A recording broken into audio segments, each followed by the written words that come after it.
नमस्ते दोस्तों।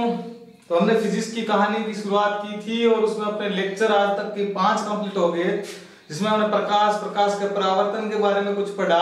पिछले लेक्चर में हमने चिन्ह परिपाटिका के बारे में थोड़ी बात की थी। वो मैंने आपको समझाया था कि कैसा होता है, पॉजिटिव और नेगेटिव कैसे लेते हैं। उसी से संबंधित आज अगला टॉपिक रहेगा, चिन्ह परिपाटिका से संबंधित है। डिनोटेशन है कि भाई बिंब प्रतिबिंब को किसे दर्शाते हैं, तो वो मैंने पहले लिख दिया। देखिए, जो बिंब दूरी होती है, हमेशा एक चीज तो आपको पता होना चाहिए, सारी दूरियां ध्रुव से मापते हैं। इससे ये तो मैंने आपको बताया था चिन्ह परिपाटिका में, सारी दूरियां ध्रुव से मापते हैं। और आपतित प्रकाश की दिशा में मापी गई दूरियां होती है धनात्मक, मतलब कि ये जो पॉजिटिव एक्सिस इधर की सारी दूरियां क्या है, धनात्मक, इधर की सारी दूरियां धनात्मक होगी।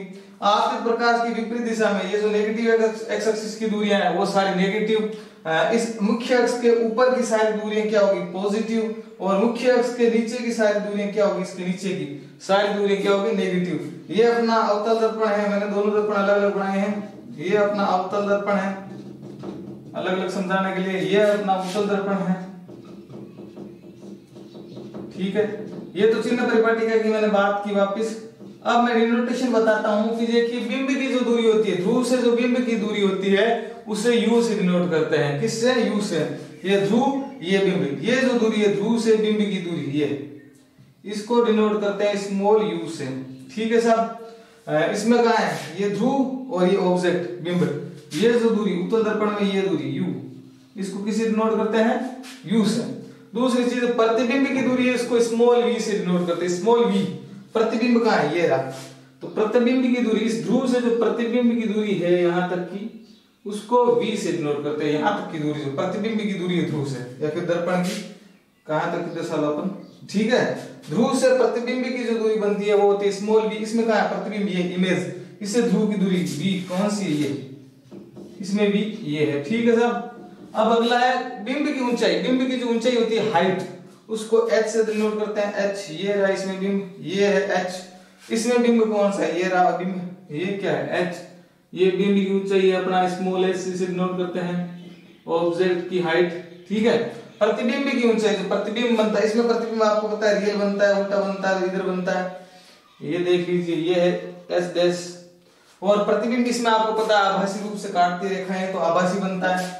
तो ये जो ऊंचाई है वो है s डैश उत्तल दर्पण में, ये सारी जो बता दिया। फोकस दूरी को f से डिनोट करते हैं। फोकस दूरी इसमें कहां है, ये आपको पता है, इसमें फोकस दूरी इस साइड होती है। मुख्य फोकस जो होता है वो लेफ्ट साइड होता है, ये अवतल दर्पण में, और उत्तल दर्पण में मुख्य फोकस उधर होगा। तो इसका जो f होगी ये है, ठीक है। और वक्रता केंद्र आपको पता है कि ये गोले से काट के बनाया हुआ केंद्र जो होता है उसका वक्रता केंद्र होता है। तो इसकी जो वक्रता केंद्र है ये है, इसकी जो दूरी होगी ये r होगी वक्रता त्रिज्या, और इसकी जो r होगी वो भी इधर होगी, ये यहां से यहां तक, ये हो गया r, ये हो गया वक्रता त्रिज्या।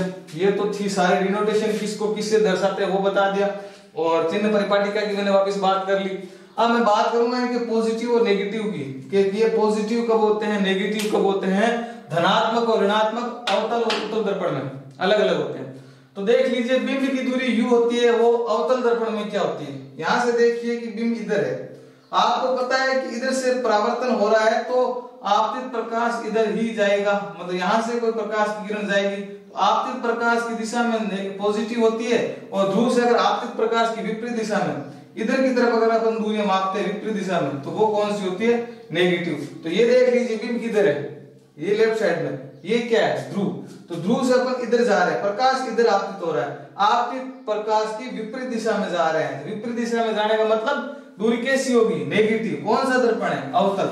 अवतल दर्पण में बिंब की दूरी कौन सी होगी, नेगेटिव। क्यों होगी, क्योंकि ये माइनस एक्स, पहली चीज तो लॉजिक ये ले लो कि ये माइनस एक्स की दिशा में है, या फिर लॉजिक ये ले लो कि आपतित प्रकाश जो इधर जा रहा है उसकी विपरीत दिशा में अपन दूरी माप रहे हैं, तो ये कैसी होगी, नेगेटिव। तो ये ध्यान में रख लो कि अवतल दर्पण में बिंब की दूरी नेगेटिव होगी। इसमें बात कर लो उत्तल दर्पण में, उत्तल दर्पण में बिंब की दूरी कौन सी है, ये पॉजिटिव होगी या नेगेटिव। आप ही देख लीजिए कि प्रकाश हमेशा परावर्तन होगा तो इधर ही गिरेगा, यानी आपतित प्रकाश तो हमेशा इस साइड ही जाएगा। लेकिन ये दूरी अपन को ध्रुव से मापनी है, और किधर आ रहे हैं, इधर आ रहे हैं, तो आपतित प्रकाश की दिशा में जा रहे हैं विपरीत। ध्रुव से अपन इधर आएंगे तो आपतित प्रकाश की विपरीत दिशा में आ रहे हैं, तो तो आपतित प्रकाश की विपरीत दिशा में मापी गई दूरियां कैसी होती है? नेगेटिव। यानी कि ये भी क्या होगी, उत्तल दर्पण में भी जो बिंब की दूरी होगी वो क्या होगी? नेगेटिव होगी। तो ये भी ले लीजिए या फिर ये भी लॉजिक लगा लीजिए आप कि जो ये माइनस एक्स एक्सिस है उधर है, ये इधर पॉजिटिव एक्सिस होगी, इधर माइनस एक्सिस, तो माइनस की दिशा में इसकी जो इसको जो डिनोट करेंगे तो इसको माइनस वी से डिनोट करेंगे, माइनस यू लगेगा इसमें, तो ये नेगेटिव होगी। अब अपन आते हैं प्रतिबिंब की दूरी। प्रतिबिंब देख लीजिए इसमें क्या बन रहा है, इसमें लगभग रियल बनते हैं 5 कंडीशन में, छठी में इधर आते हैं।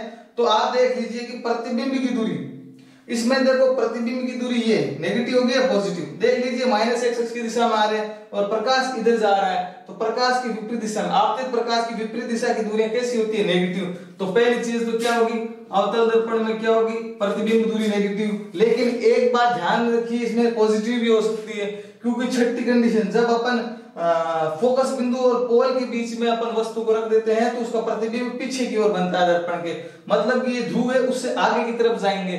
तो उस कंडीशन में अगर अपन V लिखेंगे तो वो कैसा होगा? पॉजिटिव होगा।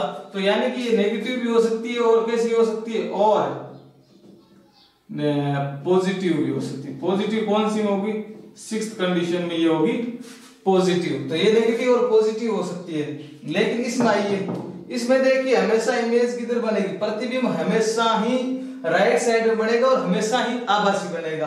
तो आप इस बात का ध्यान में रख लीजिए कि जो प्रतिबिंब का साइन पॉजिटिव होगा या नेगेटिव, ये बताने के लिए तो ये देखिए ध्रुव है, हमेशा ध्रुव से अपन इधर ही जाएंगे पॉजिटिव एक्स एक्सिस की दिशा में, यानी कि आपतित प्रकाश की दिशा में ही जाएंगे हमेशा। इसमें इधर तो प्रतिबिंब बनेगा ही नहीं, तो इसमें हमेशा ही कैसी होगी? इधर पॉजिटिव हो रही तो प्रतिबिंब की दूरी हमेशा कैसी होगी? पॉजिटिव। हमेशा, ऑलवेज, हमेशा ध्यान में रखना, ये हमेशा ही पॉजिटिव होगी। किसमें? उत्तल दर्पण में प्रतिबिंब की दूरी। इसको रटना नहीं है आपको, मैं तो बता रहा हूं आपको, तो सिर्फ चित्र जब बना होगा तो उसको समझना है कि बिंब इधर बना है उधर। अगर पॉजिटिव एक्स एक्सिस मतलब आपतित प्रकाश की दिशा में तो पॉजिटिव ले लेना, आपतित प्रकाश की विपरीत दिशा में तो आप उसको नेगेटिव लेना। अब बिंब की ऊंचाई तो बहुत सिंपल है, दोनों में सेम होगी। मुख्य एक्सिस के जो ऊपर की सारी दूरियां होती है वाई एक्सिस की, पॉजिटिव वाई एक्सिस की दिशा में, वो सारी पॉजिटिव होती है। तो जो बिंब की दूरी होती है वो हमेशा कैसी होगी? ऊपर है तो हमेशा पॉजिटिव होगी दोनों में, ये ध्यान में रखना। इसमें भी हमेशा पॉजिटिव होगी, इसमें भी हमेशा पॉजिटिव होगी और हमेशा के लिए होगी। ठीक है, अगली बात, अगली आती प्रतिबिंब की ऊंचाई। प्रतिबिंब देखिए इसमें किधर बन रहा है? नीचे की तरफ, और इसमें किधर बन रहा है? ऊपर की तरफ। तो प्रतिबिंब की ऊंचाई अगर नीचे की तरफ, इसमें ऊपर भी बनता है कंडीशन में, नीचे भी बनता है। तो अगर प्रतिबिंब नीचे की तरफ बनता है तो कैसा होगा? नेगेटिव। नेगेटिव कब होगा? जब प्रतिबिंब नीचे बनता हो। ठीक है, पॉजिटिव कब होगा? जब ऊपर बन जाता, ऊपर की साइड मुख्य अक्ष से ऊपर बनता हो तो उस कंडीशन में कैसा होगा? पॉजिटिव होगा, ये ध्यान में रखना। और इसमें देख लीजिए, इसमें हमेशा ही प्रतिबिंब ऊपर ही बनता है, नीचे बनता ही नहीं है। तो इसमें मतलब इसमें हमेशा कैसा होगा?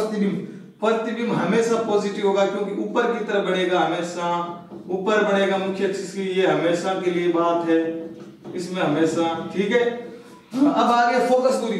फोकस दूरी भी अवतल दर्पण की पॉजिटिव होती है, नेगेटिव होती है, उत्तल दर्पण की पॉजिटिव होती है, नेगेटिव, ये ध्यान में रखना है। वही अपन रटना नहीं है, चित्र से ही देख लो।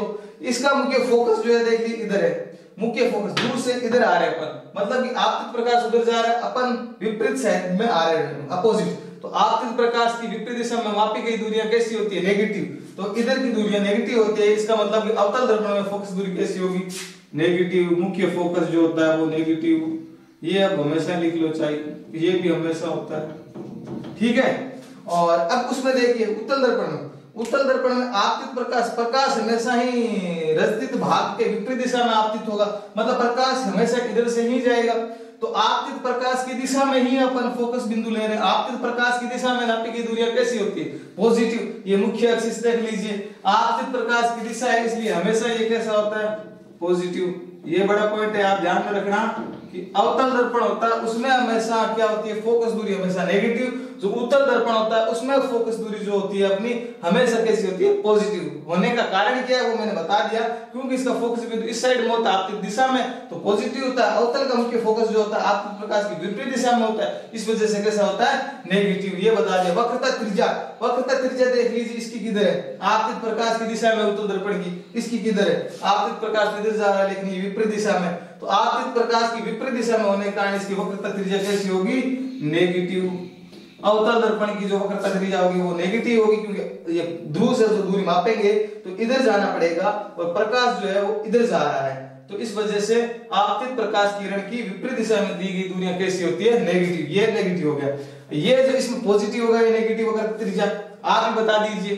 अब आप आराम से बता सकते हैं, देख लीजिए प्रकाश इधर जा रहा है, ठीक है, तो आपतित प्रकाश की दिशा में अपन जा रहे हैं, तो आपतित प्रकाश की दिशा में जा रहे हैं पॉजिटिव एक्स एक्सिस में, तो आपतित प्रकाश की दिशा में कौन सी दूरी होती है, आपको पता है पॉजिटिव। तो आप अब इसको रटोगे नहीं, आपको आराम से समझ में आ गया कि ये नेगेटिव पॉजिटिव क्यों है, ये रटना कुछ है नहीं, मैंने आपको समझा दिया कि पॉजिटिव किस वजह से, नेगेटिव किस वजह से। आपको चित्र बनाया हुआ मिलेगा, उसमें देखते ही आपको समझ में आ जाएगा कि